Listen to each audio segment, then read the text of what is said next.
ચોટીલાના નાયબ કલેક્ટર એચ.ટી. મકવાણાએ તરણેતર ગામે અસામાજિક તત્વોએ પચાવી પાડેલી 21 વીઘા જમીન મૂળ માલિકને પરત અપાવી છે. ચોટીલા સબ ડિવિઝન હેઠળના થાનગઢ તાલુકાના તરણેતર ગામે આવેલ કુલ 21 વીઘા જમીન નરેન્દ્રગીરી હેમતગીરી ગૌસ્વામી, હસમુખગીરી ઈશ્વરગીરી ગૌસ્વામી તથા રવિગીરી વિઠ્ઠલગીરી ગૌસ્વામીની માલિકીની હોવા છતાં છેલ્લા અંદાજે 15 વર્ષથી અસામાજિક તત્વો દ્વારા ગેરકાયદેસર રીતે કબજો કરી પચાવી પાડવામાં આવી હતી, જેના કારણે અરજદારોએ અનેક જગ્યાએ રજૂઆત કરેલ હતી, પણ તેઓને કોઈ ન્યાય મળતો ન હતો. આ બાબતે અરજદારો દ્વારા નાયબ કલેક્ટર એચ.ટી. મકવાણા સમક્ષ રજૂઆત કરવામાં આવી હતી, જે અંગે ગંભીરતા લઈ જમીન માત્ર જીવન નિર્વાહનું સાધન જ નથી, પણ તે વ્યક્તિ અને તેના પરિવારની લાગણીઓ, ઓળખ, સ્વાભિમાન તથા વારસાગત અધિકારો સાથે પણ ગાઢ રીતે સંકળાયેલી હોય છે. કોઈ વ્યક્તિને તેની કાયદેસરની માલિકીની જમીનથી વર્ષો સુધી વંચિત રહેવું પડે તે ગંભીર બાબત છે. તે અંતર્ગત જરૂરી કાર્યવાહી કરી અરજદારને જમીન પરત અપાવી હતી, જેથી અરજદારોએ રૂબરૂ આવીને આભાર વ્યક્ત કર્યો હતો.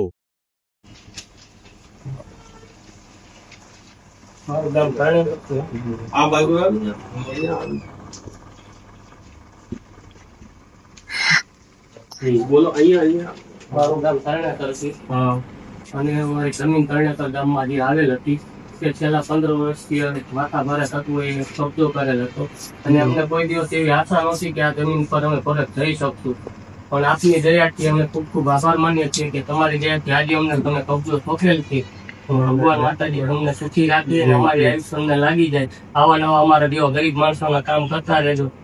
અને અમને કોઈ દિવસ એવી આશા નહોતી કે અમે આ પગલે પહોંચી શકશું, પણ આપની દયાથી અમે આજે બહુ આભાર વ્યક્ત કરી છે. તે જમીન 21 વીઘાની હતી. 21 વીઘા જમીન તમને મળી ગઈ ને? જમીન અમને મળી ગઈ. કબજો તમને મળી ગયો ને? બસ હવે તો અને અમે એને મામલાદારે પણ ત્યાં તમારે આવીશું. શું વાવવાના છો હવે? હવે સાહેબ આપની તમે કયો ની અમારે પહેલા વાવવાની ગણતરી છે. તમે કયો ની અમારે પહેલા વાવવાની ગણતરી છે. અહીંયા જો તરણેતર ડેમમાં ખારા તરીકે ઓળખાય છે. અમને કોઈ દિવસ 742 સર્વે નંબર છે. અમને કોઈ દિવસ આશા નહોતી કે એ જમીનમાં અમે પગ મૂકી શકશું. 15 વર્ષથી હેરાન થતા, પણ તમારી દયાથી આજે અમને એ કબજો તમે સોંપેલ છે. અમે બહુ ખૂબ ખૂબ આભાર વ્યક્ત કરી તમારા જેવા સાહેબને. ના અને એ જમીન હવે તમને કબજો મળી ગયો અને સારું વાવેતર કરો. જે અહીંયા બેસ્ટ સારું થતું હોય, બાજરી છે, કપાસ છે કે દિવેલા છે અથવા બાગાયત, એ બાજુ હમણાં ઘણા બધા બાગાયત ખેતી પણ કરે છે, બરાબર છે. તો જે તમને યોગ્ય લાગે, સારું જે ઉત્પાદન મળે એવું વાવો. અમે ચોક્કસ આવીશું. એક વખત તમે અમારે પગલા કરો. તમારી દયાથી આજે અમને મળ્યું છે ને તમે કોઈ દિવસ અમે કોઈ દી પાંદડે નતો થાય એવું અમને આશા નહોતી સાહેબ. તમારી જો ન્યાય મળે ને એ જ મહત્વની બાબત છે. અમારા માટે તો તમે ભગવાન સ્વરૂપે આવ્યો નતા. અમે આટલા ટાઈમ થી હેરાન થતા હતા, અમને કોઈ દિવસ ક્યાંય આવો ન્યાય નથી મળ્યો. પહેલી વખત મારી 40 વર્ષની ઉંમર થઈ, પહેલી વખત મેં આજે આવા અધિકારી જોયા છે કે જે ગરીબના સહારે આવ્યા. આપણે અહીંયા કોઈ સાલ એવી પડી છે એમનું આપણે સન્માન અમારે પડી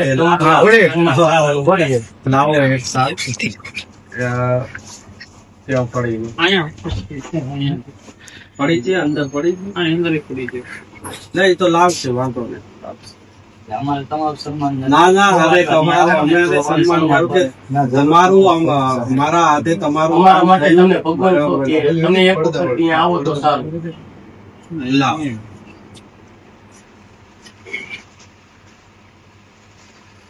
અમારું જે કામ થઈ ગયું છે એ જ મહત્વની બાબત. અરે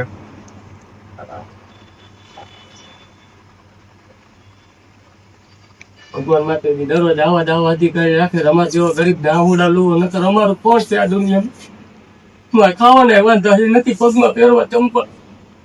અમે ગામમાં લોટ માગી નથી ખાઈ છીએ. આજે અમને આશ્વાસન મળ્યું છે કે અમારા ભગવાન સ્વરૂપે આવા સાહેબ ને ભગવાન જિંદગી પર હંમેશા ખુશ રાખે.